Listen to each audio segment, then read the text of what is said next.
नमस्कार. आजचा आपला टॉपिक आहे खास करून वाढत्या वयातील मुलं म्हणजेच टीनेजर्स व त्यांच्या पालकांसाठी. वाढत्या वयातील मुलांचा आहार कसा असावा, तसेच या वयातील मुलांचा आहार आणि त्यांच्या फिजिकल आणि मेंटल हेल्थचा काय संबंध आहे हे आज समजून घेऊ. मी देवयानी, प्रोफेशनल फिटनेस ट्रेनर व न्यूट्रिशनिस्ट, आणि तुम्ही पाहता सिनर्जी फिटनेस अँड वेलनेस क्लबचे सिनफिट हे एज्युकेशन चॅनेल. मला बरेच पर्सनल मेसेजेस आले की मॅडम मुलांच्या आहारावर एखादा व्हिडिओ तयार करा, आणि मलासुद्धा ते खूप महत्त्वाचे वाटले. कारण खरोखरच या वयात घेतल्या गेलेल्या आहारावरच एखाद्या व्यक्तीचं पुढील फिटनेस किंवा पुढील आरोग्य अवलंबून असतो. तसेच मुलांच्या ओव्हरऑल सर्वच परफॉर्मन्स हा या वयात घेतलेल्या आहारावर अवलंबून असतो. तो फिजिकली कसा फिट राहतो, तो काय आहार खातो, यावरच त्याचा फिजिकली पूर्ण परफॉर्मन्स अवलंबून असतो. तो कसा? मित्रांनो, टीनेज म्हणजे वय वर्ष 10 ते 18-19 हे वर्ष हा प्रत्येकाच्या जीवनातील अतिशय महत्त्वाचा टप्पा असतो. कारण या वयातच प्रत्येक मुलामुलीच्या शरीरात रिप्रोडक्शन सिस्टीम हे पूर्णत्वाला जाण्याच्या मार्गावर असते. तसेच सर्व हार्मोन्स याच वयात तयार होत असतात. म्हणजे एक प्रकारची प्रचंड उलथापालच शरीरात चालू असते. शरीरात बदल व्हायला लागतात, उंची वाढायला लागते, म्हणजेच मेटाबॉलिक ॲक्टिव्हिटी खूप प्रचंड प्रमाणात चालू असतात. आणि BMR सुद्धा या वयात खूप हाय असतो. दुसऱ्या बाजूने विचार केला की तो म्हणजे मानसिक आणि भावनिक, म्हणजे इमोशनल बाजूने जर विचार केला तर विचार करणे, तर्क करणे, स्वतःला मोठे झाल्याची भावना निर्माण होणे, अशी दोलायमान स्थिती तयार होत असते. आणि हेच वय असते की या वयात स्पर्धेला सुरुवात होते. 10वी-12वी सारखे महत्त्वाचा टप्पा पार पाडायचा असतो. तसेच मनासारखे कॉलेज, मनासारख्या ब्रँचला ॲडमिशन मिळवण्याचा ताण असतो.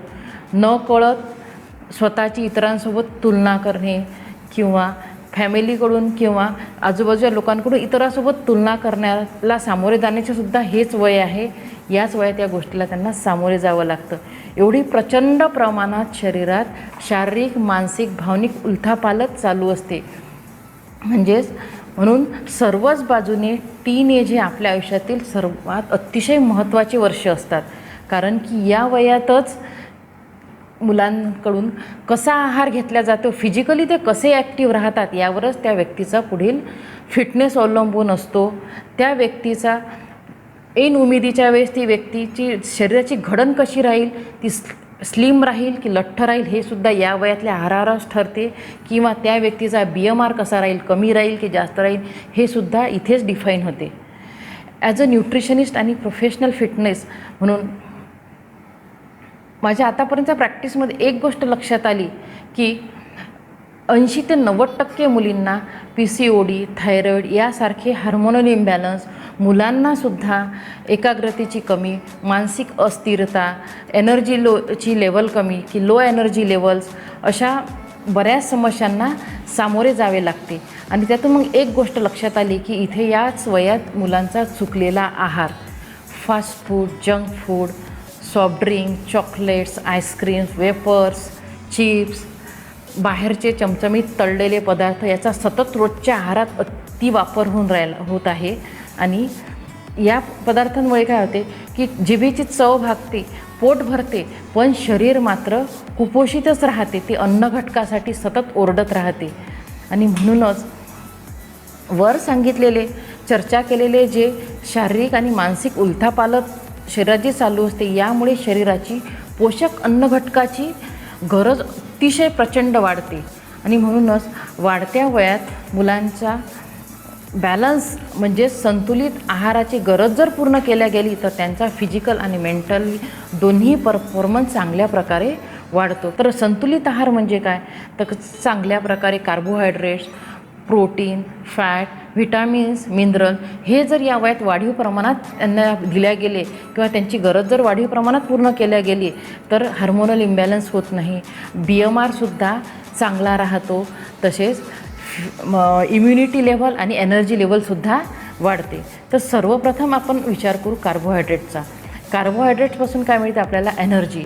आणि म्हणून हे चांगल्या प्रकारे सस्टेन्ड एनर्जी जर मिळवायची असेल तर आपल्याला स्लो ॲब्झॉर्ब कार्बोहायड्रेट्स म्हणजे हिरव्या पालेभाज्या, हिरव्या भाज्या, अंकुरित कडधान्य, मैद्यापेक्षा होल व्हीट, होल ग्रेनचा आपल्या आहारात आपल्याला समावेश करावा लागेल.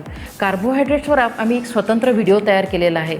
त्यामुळे कार्बोहायड्रेट अजून कन्सेप्ट चांगले कार्बोहायड्रेटबद्दल क्लिअर होण्यासाठी आपण त्या व्हिडिओची लिंक आम्ही खाली डिस्क्रिप्शन बॉक्समध्ये दिलेली आहे, ते तुम्ही बघू शकता. दुसरा घटक महत्त्वाचा म्हणजे प्रोटीन. प्रोटीनला काम काय आपल्या शरीरात की सगळे हार्मोन्स प्रोटीनपासून तयार होतात. प्रत्येक सेल्स म्हणजे पेशी प्रोटीनपासून तयार होते. साध्या भाषेत सांगायचं तर शरीराचा कण आणि कण हा प्रोटीनपासून तयार होता. आणि म्हणून या वयात, वाढत्या वयात मुलांच्या प्रोटीनची गरज ही जास्त वाढते. आणि म्हणून प्रोटीनची गरज पूर्ण करण्यासाठी वेगवेगळ्या प्रोटीन सोर्सचा वापर करायला हवा. तर जसे की दुधाचे पदार्थ, अंडे, ज्यांना चालत असेल त्यांनी, शक्य असेल त्यांनी चिकन मटनचा वापर करावा, किंवा ज्यांना चालत असेल त्यांनी फिशचा आवर्जून वापर करावा. त्याच्यामुळे त्यांची प्रोटीनची गरज पूर्ण होईल. प्रोटीनवर सुद्धा आम्ही स्वतंत्र व्हिडिओ तयार केलेला आहे, त्याचीसुद्धा लिंक खाली दिलेली आहे. तिसरं महत्त्वाचं म्हणजेच आपल्या आहारातील सगळ्यात दुर्लक्षित आणि बदनाम घटक म्हणजे फॅट. उत्तम दर्जाचे फॅट आपल्या शरीरात आहारातून गेले पाहिजे. का? कारण की जे A, D, E, K हे जे फॅट सोल्युबल व्हिटॅमिन्स की जे फॅटमध्ये विरघळतात, या व्हिटॅमिनच्या शोषण आणि पचनासाठी आपल्याला उत्तम दर्जाचे फॅट आवश्यक आहे. तसेच या वयात जे हार्मोन्स पूर्णत्वाला जाण्याच्या मार्गावर असतात, सेक्स हार्मोन जे पूर्णत्वाला जाण्याच्या मार्गावर असतात, ते हार्मोन्स तयार होण्यासाठी आहारात उत्तम दर्जाचे फॅट असणे फार गरजेचे आहेत. कारण की मेल आणि फिमेल दोन्ही सेक्स हार्मोन्स हे फॅटपासून तयार होतात.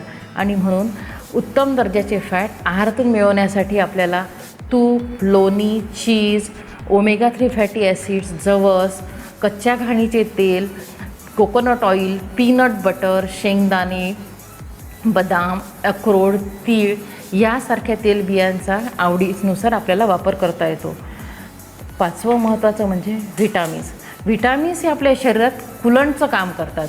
जसे की गाडी चालवायला आपण गाडीमध्ये पेट्रोल किंवा डिझेलवर गाडी चालते, पण त्या गाडीचे फंक्शन जर स्मूथली आणि सॉफ्टली न कुरबुरता होण्यासाठी जसं आपल्याला कुलंटिंग करणं गरजेचं असतं, तसंच या व्हिटॅमिनचं काम आहे.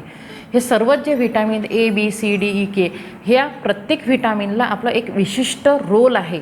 यापैकी एक जरी व्हिटॅमिन्स आपल्या आहारातून कमी पडलं तर महत्त्वाचे फंक्शन्स अफेक्ट होतात. आणि म्हणून व्हिटॅमिनची गरज पूर्ण करण्यासाठी रंगीत भाज्या म्हणजेच लाल भोपळा, शेवग्याच्या शेंगा, पाला यापासून आपल्याला A व्हिटॅमिन मिळते.